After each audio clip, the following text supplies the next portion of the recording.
Bismillahirrahmanirrahim. Assalamualaikum warahmatullahi wabarakatuh. Pagi ini akan dilaksanakan ujian skripsi atas nama Ajeng Anissa Indri Astuti, NIM 11224540026. Judul skripsinya mengenai perlindungan hukum bagi korban kejahatan pelecehan seksual oleh dokter terhadap wanita hamil. Ya. Ini hari Senin tanggal 24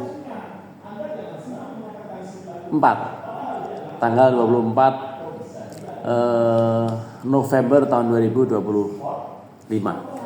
Dipersilakan pada Ajeng untuk presentasi jangan lebih dari 10 menit.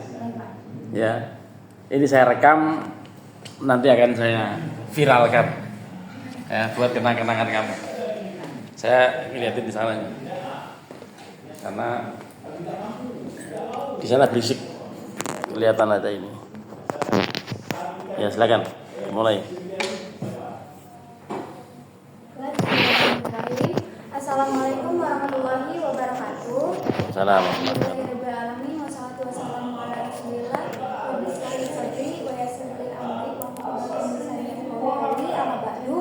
Pertama-tama yang terhormat kepada penguji sidang skripsi saya, yakni Bapak Dr. Haji Muhammad Nurul Irfan MAG. Terima kasih atas waktunya yang telah menyempatkan hadir untuk menjadi dosen penguji ujian skripsi saya. Pada kali ini saya akan memaparkan hasil penelitian saya yang berjudul Perlindungan Hukum bagi Korban Kejahatan Pelecehan Seksual oleh Dokter Terhadap Wanita Hamil, Studi Putusan nomor 919 /Pidana Biasa /2024 PN Palembang.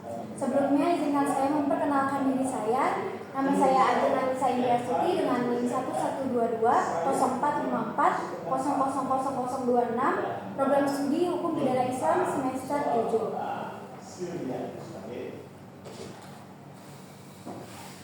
Baik, pada kesempatan kali ini saya membaginya menjadi 5 bab. Ada bab yang pertama berisi latar belakang rumusan masalah, tujuan dan metode penelitian. Bab 2 ada tinjauan umum dan teori. Bab 3 ada pengetahuan, pengaturan, sanksi dan perlindungan korban. Bab 4 ada analisis putusan nomor 919/Pidana Biasa /2024 PN Palembang, dan yang kelima ada penutup. Yang pertama kita masuk kepada latar belakang rumusan masalah, tujuan dan metode penelitian. Pada dasarnya setiap manusia itu berhak mendapatkan rasa aman dan damai dalam bermasyarakat, sebagaimana yang telah diatur di dalam Undang-Undang Negara Republik Indonesia. Adanya kasus pelecehan seksual oleh dokter ini menunjukkan bahwa lemahnya perlindungan hukum bagi korban dan adanya pelanggaran etika profesi medis. Nah, kasus ini memberikan dampak sosial, baik berupa sosial, psikologis, serta juga menurunkan kepercayaan publik pada layanan kesehatan. Landasan hukum terkait perlindungan hukum bagi korban ini ada di dalam pasal 28H Undang-Undang Dasar Negara Republik Indonesia tahun 1945, dan bagi tindak pidana pelecehan seksual dan perlindungan korbannya itu ada di dalam Undang-Undang Nomor 12 tahun 2022 tentang tindak pidana kekerasan seksual. Baiklah, pada hasil penelitian saya merumuskannya menjadi 2 masalah. Yang pertama ada bagaimana perlindungan hukum yang diberikan kepada korban kejahatan pelecehan seksual oleh dokter di Indonesia. Yang kedua ada bagaimana pengaturan mengenai kasus pelecehan seksual yang dilakukan oleh dokter di Indonesia. Selanjutnya, pada penelitian kali ini saya menggunakan jenis penelitian kualitatif, normatif, dan yuridis, dan menggunakan pendekatan literatur, perundang-undangan, dan studi kasus, serta menggunakan 2 sumber, ada sumber hukum primer dan sekunder, yang mana hukum primernya di sini mencakup Undang-Undang Dasar Negara Republik Indonesia tahun ada Undang-Undang Tindak Pidana Kekerasan Seksual Nomor 12 Tahun 2022, ada Undang-Undang Kesehatan Nomor 17 Tahun 2023, ada Kitab Undang-Undang Hukum Pidana, serta ada Kode Etik Kedokteran Indonesia. Selanjutnya ada bab 2 yang berisi tentang tinjauan umum dan teori. Pada hasil penelitian saya, terdapat 2 kerangka konseptual, yang mana yang pertama ada kejahatan pelecehan seksual, yang kedua ada korban dalam hukum pidana. Kejahatan pelecehan seksual di sini adalah bentuk pelecehan fisik, verbal dan non-verbal, yang pelecehan ini sebagai penyalahgunaan kekuasaan dan pelanggaran hak asasi manusia. Nah, korban dalam hukum pidana di sini berhak atas adanya perlindungan dan pemulihan sesuai dengan yang tercantum di dalam Undang-Undang Dasar Nomor 12 Tahun 2022 tentang Undang-Undang Tindak Pidana Kekerasan. Selanjutnya, pada penelitian saya kali ini saya menggunakan 2 teori. Ada teori Hifdzu an-Nafs al-Irdi yang dipelopori oleh Imam Al-Ghazali pada tahun 1058 sampai 1111. Lalu yang kedua ada teori kepastian hukum dari Gustav Freybrach, yaitu pada tahun 1878 sampai 1949. Baiklah, yang pertama ada teori Hifdzu an-Nafs al-Irdi, teorinya Imam Al-Ghazali. Beliau mengembangkan dan memetakan maqasid syariah itu menjadi 3 kategori. Ada daruriyah, hajiah, dan taksiniyah, atau dalam bahasa Indonesianya ada primer, sekunder, dan tersier. Kemudian membaginya menjadi 5 pokok. Ada hifdzul din, hifdzul nafas, hifdzul akal, hifdzul nasl, dan hifdzul mal. Yang mana hifdzul din ini adalah menjaga agama, hifdzul nafas ini menjaga diri, hifdzul akal ini menjaga akal, hifdzul nasl menjaga keturunan, dan hifdzul mal menjaga harta. Nah, teori ini menggambarkan bahwa perlindungan terhadap korban pelecehan seksual menjadi bagian dari upaya menjaga diri dan kehormatan.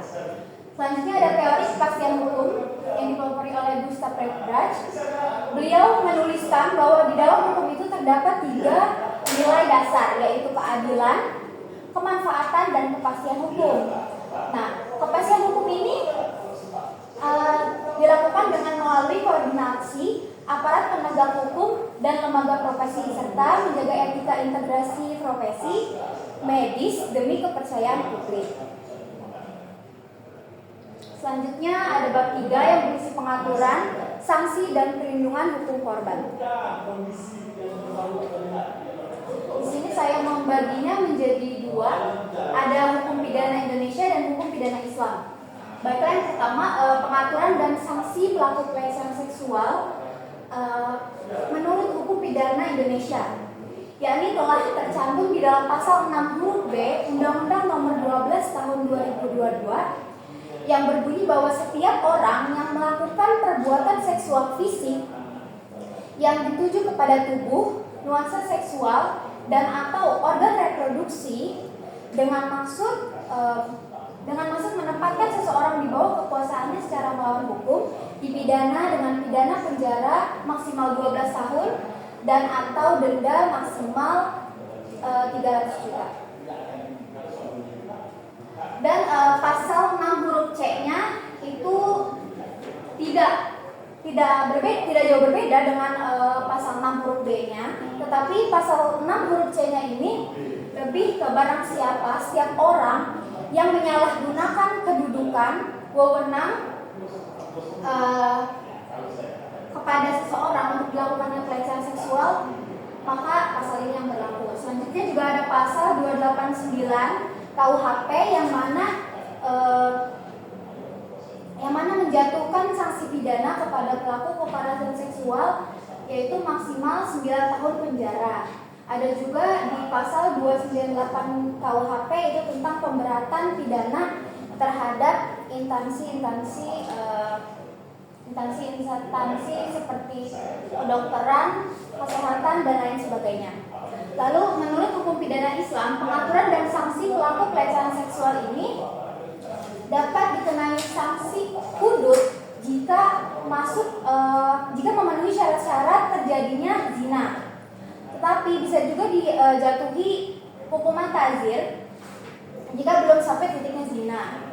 Nah, ini dasar hukumnya ada di dalam surat An-Nur ayat 30, surat Al-Isra ayat 32, dan surat Al-Mu'minun ayat 3-7.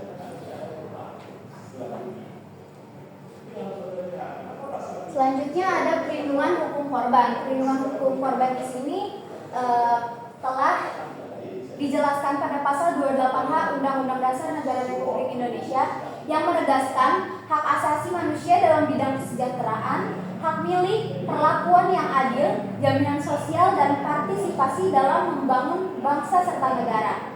Lalu ada di pasal 26, 42, 43, ada juga di pasal 30 sampai 35 dan seterusnya, itu dalam Undang-Undang Nomor 12 Tahun 2022 yang menjamin adanya perlindungan hukum, pelayanan, dan pemulihan yang menyeluruh bagi korban kejahatan pelecehan seksual.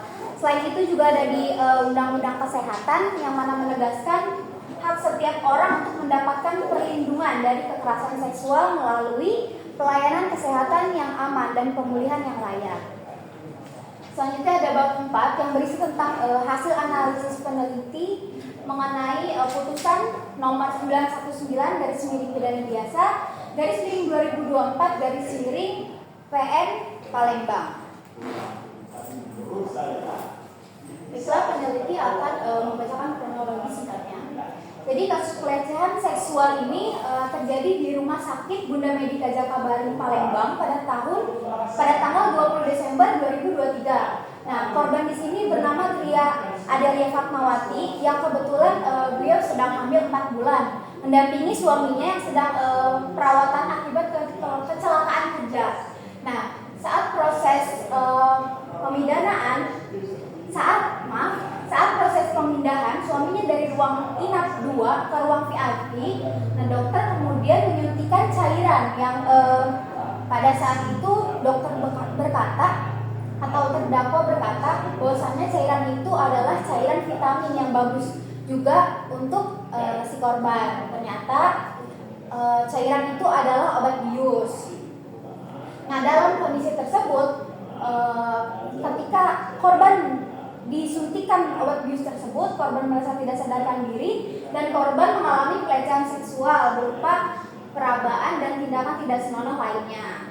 Setelah korban sempat sadar dan sempat bertanya kepada dokter itu menghentikan aksinya dan meninggalkan kamar.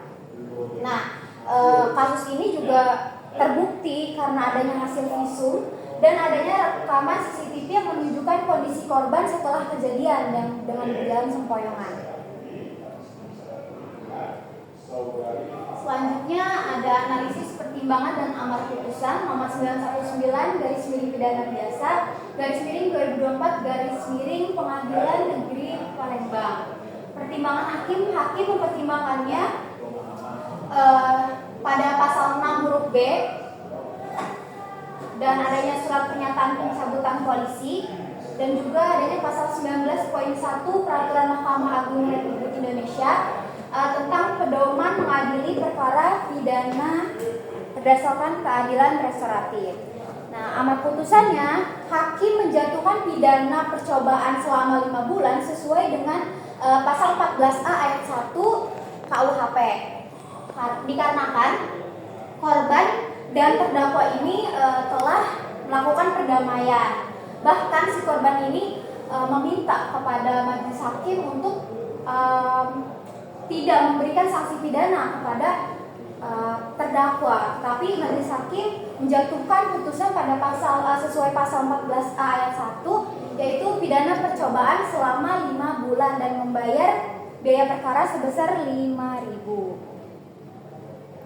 Selanjutnya dalam putusan ini korban mendapatkan perlindungan hukum, diantaranya ada pengakuan dan penanganan kasus korban, ada bukti dan keterangan lengkap untuk perlindungan korban, ada pemulihan korban dan peran restoratif justice, ada hukum dan perlindungan dari pengulangan perbuatan, ada pengembalian dan pengelolaan barang bukti, ada pengaturan standar medis dan etika profesi.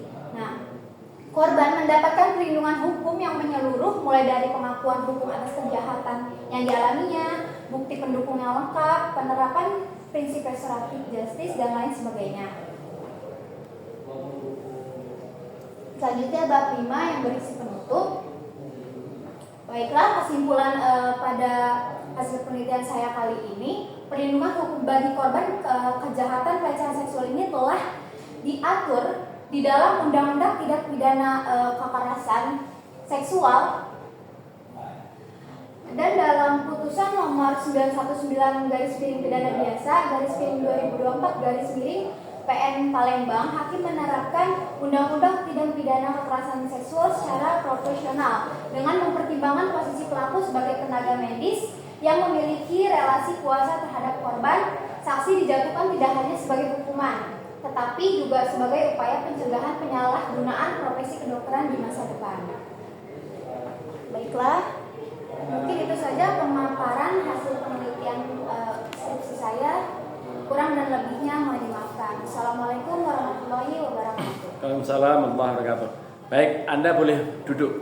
Jadi jangan berdiri terus capek. Ini presentasi Anda terhitung 16 menit, ya. Tapi nggak apa-apa. Lalu hal-hal yang penting akan saya tanyakan, ya. Khususnya terkait dengan pertama-tama teknis. Itu tadi saya sudah mengoreksi di laptop. Tapi karena soal teknis juga, yang di laptop itu nggak ada kabel itu. Maksud saya, laptop saya nggak bisa di setel tanpa kabel, nggak bisa dinyalakan karena nggak ada baterainya.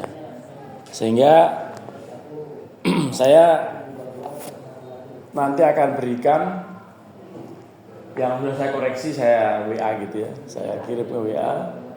Kemudian yang ketemu sekilas di sini. Pertama, referensi.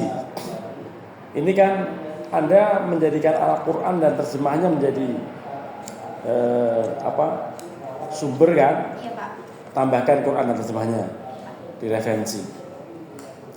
Yang kedua, soal teknis, ada kata-kata di atas, ya, pada halaman yang sudah saya lipat ini. Ada kata-kata di atas juga pada halaman yang sudah saya lipat.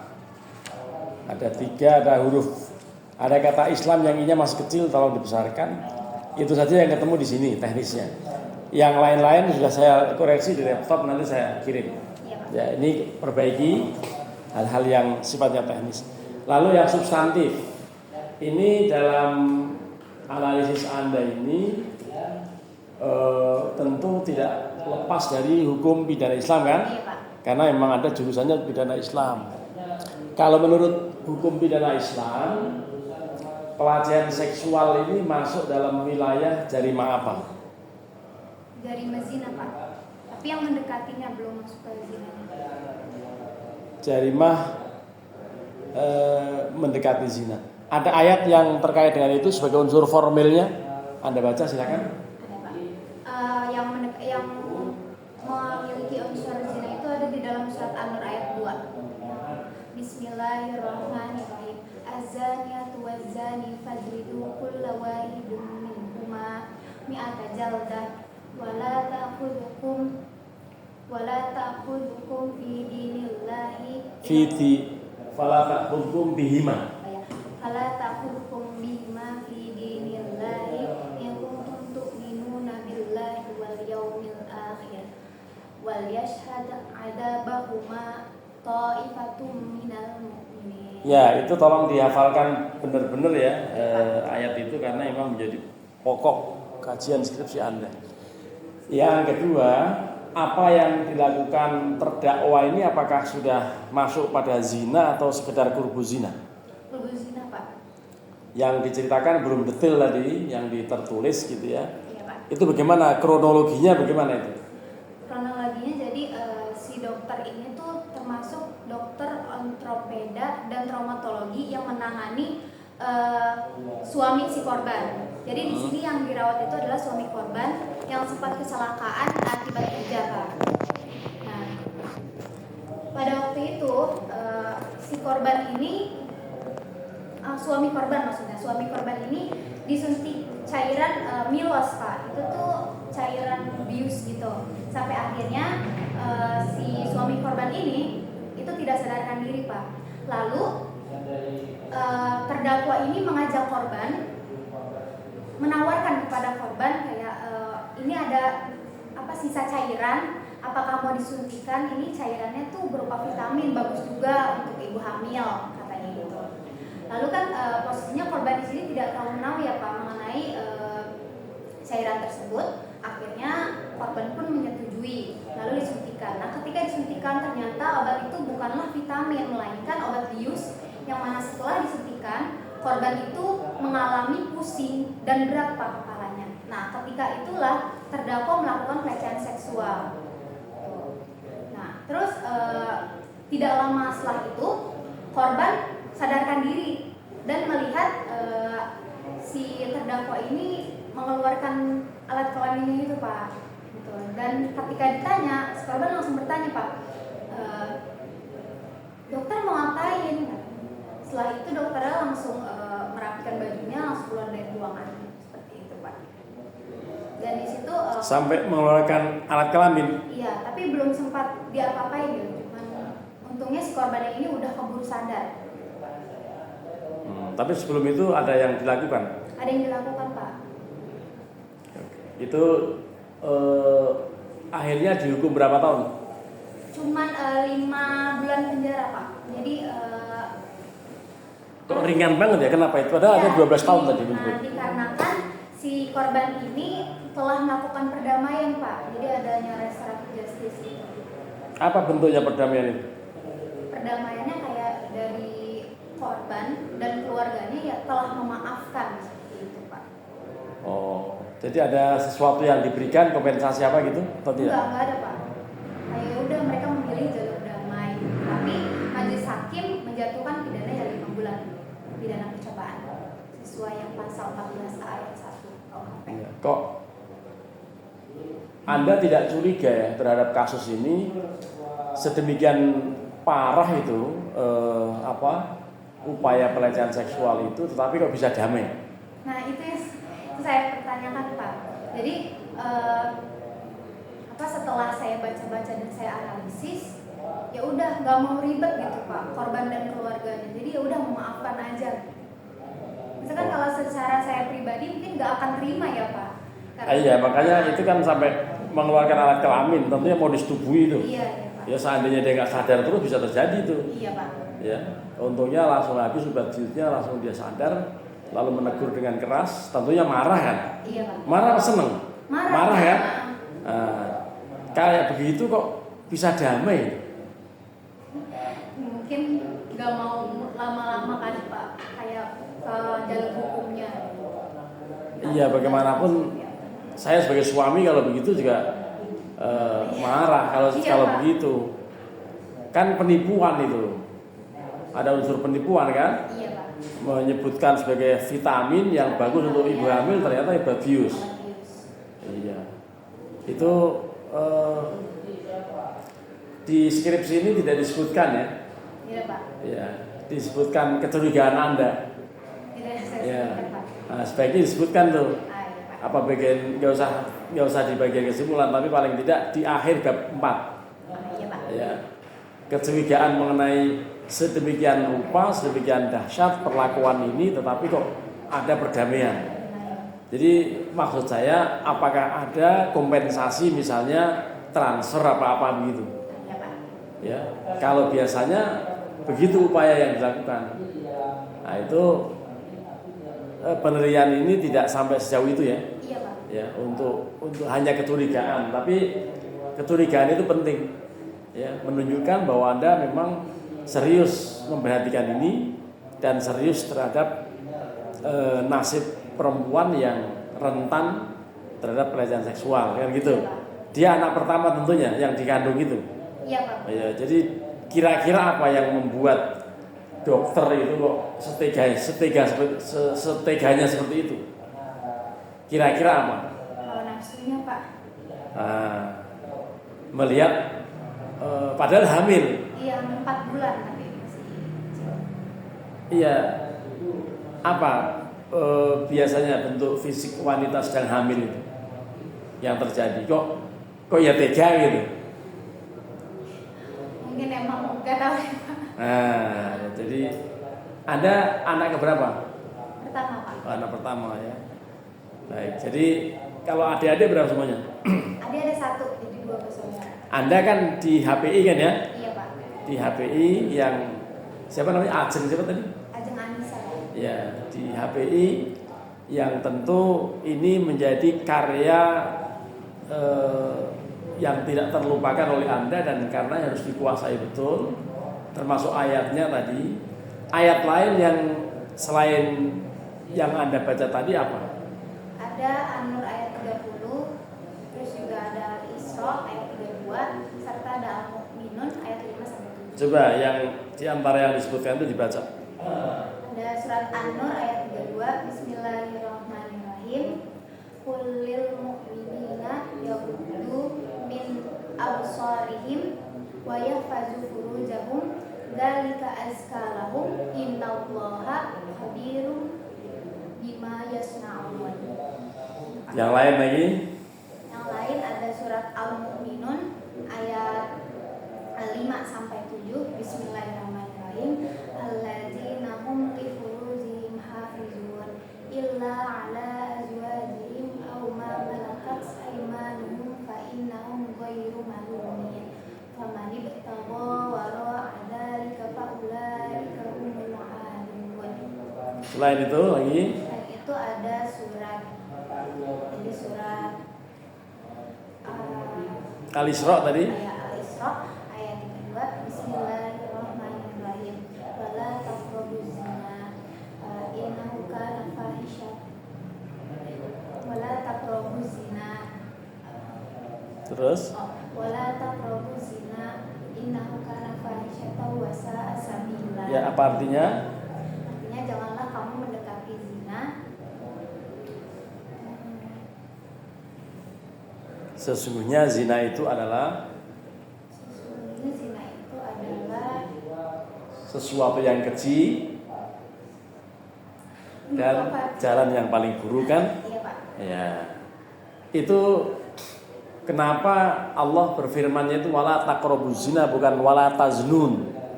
Jangan kamu dekati zina dan tidak berfirman jangan kalian berzina. Bisa menjelaskan? Bisa Pak. Karena di sini larangannya bukan hanya berzinanya Pak, tetapi hal-hal yang mendekati zina, seperti mungkin bisa menatap lawan jenisnya secara lama-lama, terus kayak melakukan hal-hal yang bertuju kepada perbuatan zina gitu Pak, yang akan menuju. Kalau bertuju nggak ada itu. Menuju. Bertuju itu datang bertuju. Iya Pak. Ya. Menuju. Yang menuju. Ya. Kamu namanya Ajeng itu memang orang Jawa? Ayahnya Pak. Mana? Ponorogo Pak. Oh iya. Jadi ini nanti yang teknis salah saya kirim, tapi mungkin malam kalau saya belum bisa buka laptop siang ini. Dan kalau begitu disampaikan selamat, Anda telah mencapai posisi ini sementara Anda baru semester 7. Iya Pak. Ya. Padahal yang lain-lain apa sudah ada yang lulus semester 7 angkatan Anda? Udah ada Pak, 9 orangan. Oh iya, berarti selamat ya. Anda diwasiatkan untuk jangan puas dengan S1. Iya Pak. Ya, nanti lanjut S2, syukur-syukur S3. Ya, cintailah ilmu sepanjang masa. Gitu ya? Iya Pak. Itu nanti diperbaiki yang teknis-teknis masih ada yang salah. Terus tadi tambahan urean di akhir bab 4 mengenai kecurigaan Anda. Karena itu kecurigaan saya juga. Iya Pak. Kok bisa damai gitu? Padahal udah diemek-emek kan, udah diemek-emek gitu kan? Iya Pak. Iya, udah parah itu sebetulnya. Kok damai itu loh? Apa mungkin gak sekedar mau ribet atau ada apa gitu ya? Itu perlu Anda sampaikan di dalam satu paragraf atau 2 paragraf gitu ya. Baik, kalau gitu kita akhiri di menit 29 setengah gitu ya, atau di menit 30 kita akan selesai ujian skripsi ini. Dan nanti tinggal menunggu Pak Yani ya untuk menjadi penguji yang kedua. Ya, diucapkan selamat dan mari kita akhiri dengan sama-sama membaca hamdalah. Alhamdulillahirabbil alamin, dan izin nanti ini saya viralkan untuk kenangan hidup Anda. Iya, Pak. Ya, paling menarik ini ujian ini ya. Iya, Pak. Ya, baik. Assalamualaikum warahmatullahi wabarakatuh.